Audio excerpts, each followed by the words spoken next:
One of the things I regularly try to practice for myself is really just taking captive every thought. If not, I become easily overwhelmed with just how many thoughts that I have, um, the differences of my thoughts. I'm just overwhelmed with my thoughts. I'll go through a whole day and realize at the end of the day that I'm not really sure what I spent my time thinking about, and that I didn't think about the things that I wanted to think about. I don't feel more prepared for the next day's coming because I hadn't taken every thought captive the previous day before.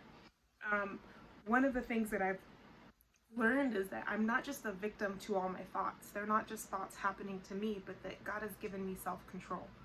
And in that self control, it's not just something that falls on me and then I have it, but it's something that I practice. I practice self control, and the more I practice self control, the better that I get. And we could use that with anything. We could use that with food. The more that we practice making healthier choices, or maybe not eating every time we have a emotional whim, but we practice like eating when we actually feel hungry, or maybe we practice self-control on not spending money when we have it, to save and prepare for the next day or the future, and whatever that looks like. In these ways we practice self-control, and as we practice we watch ourselves grow and get better and better. The same thing goes with taking every thought captive. um, that's in Second Corinthians. Paul talks about taking it captive so that we can be obedient. Take every thought to be obedient to Christ.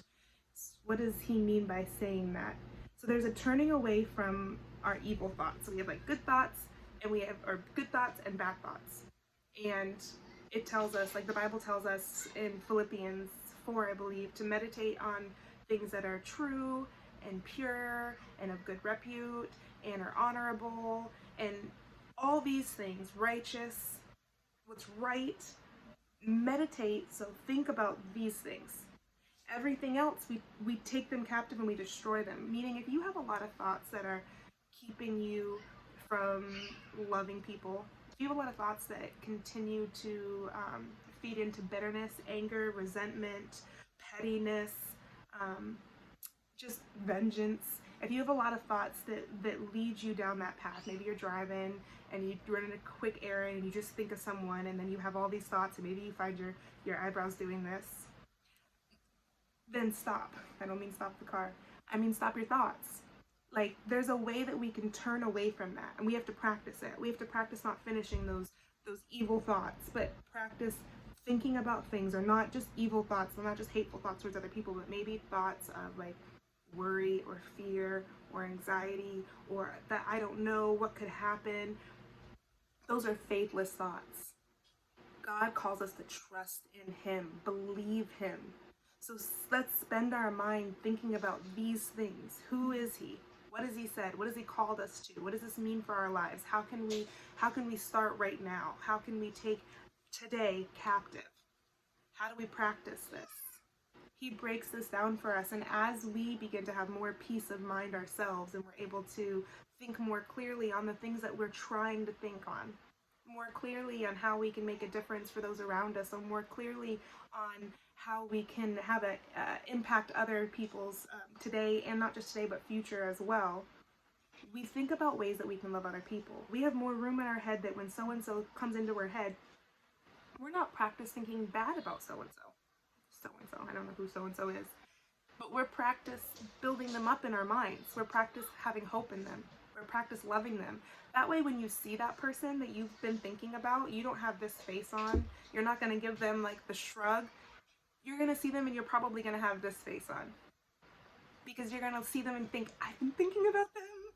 I've been praying for them. I've been hoping in them. I see so much potential in them.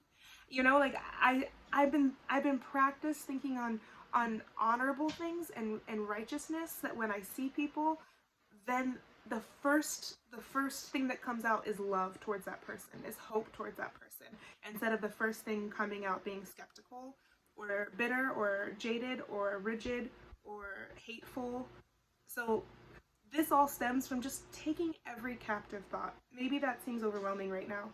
Practice, and today, every time you have thoughts, practice reminding yourself, I have more control over what's going on in here than I think I do. Just practice telling yourself that. All throughout today, when you're watching the thoughts roll in your mind like a movie, practice thinking, I have more control. Even when kids are talking to you and there's distraction and you think, oh, I have ADHD, I feel you.